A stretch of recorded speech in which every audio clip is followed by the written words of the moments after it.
На этих черно-белых снимках народ, который борется за свою независимость и право на существование.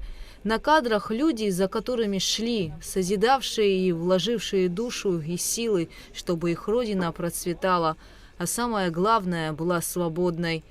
Дмитрий Гулия, Владислав Ардзенба, Мушни Хварцкие, Зураб Пачба, Юрий Воронов, Даур Зантария и другие выдающиеся личности Абхазии смотрят с этих фотографий, словно они и сегодня среди нас. Но тут очень много людей, которые в 70-е, 80-е годы находились у истоков формирования нашего национально-освободительного движения, у истоков формирования каких-то идей, которые сегодня практически мы реализовали, а также некоторые не реализовали. И людям надо знать свою историю. Более 140 снимков собраны в стенах Сухумской крепости, одного из самых важных мест историко-культурного наследия. Фотомозаика «Абхазия» в позднесоветский период, организованная Баталом Кобахия и Лианой Квартели, переносит нас в один из самых насыщенных и сложных периодов для нашей страны.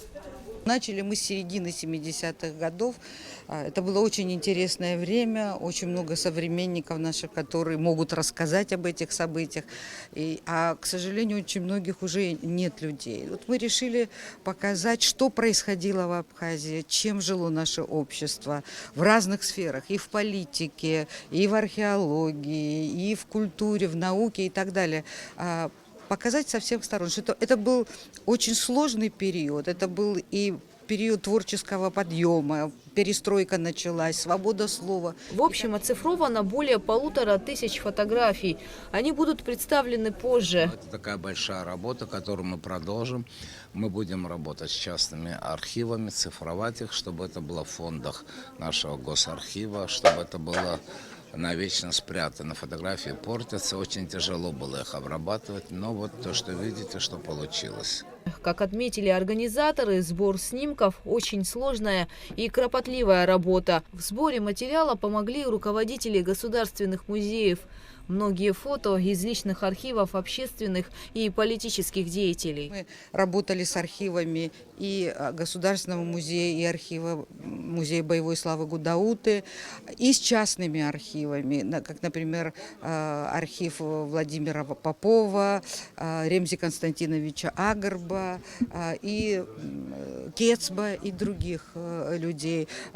Есть фотографии из архивов Шалвы Денисовича Иналыпа, Георгия Алексеевича Дзидзария, и из наших частных личных архивов. То, что нам показалось интересным, это, конечно, не полная, далеко не полная картина, это только начало. Мы надеемся, что когда вот наши граждане увидят эти фотографии, возможно, они захотят поделиться фотографиями из своих архивов. У нас будет еще онлайн-экспозиция, так что мы будем дополнять эту коллекцию. Многие работы очень известны, а какие-то выставлены впервые.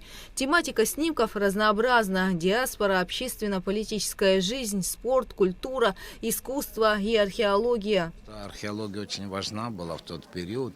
Люди изучали свою историю на античных, средневековых памятниках бронзы. Это подпитывало их понимание о том, какой они идентичности.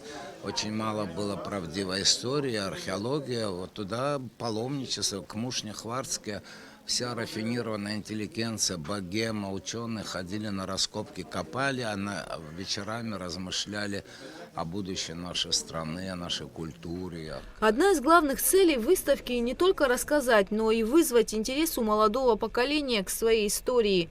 Экспозиция в стенах Сухумской крепости продлится до 23 июля. Гугуца Вардания, Заур Квартия, Абхазское телевидение.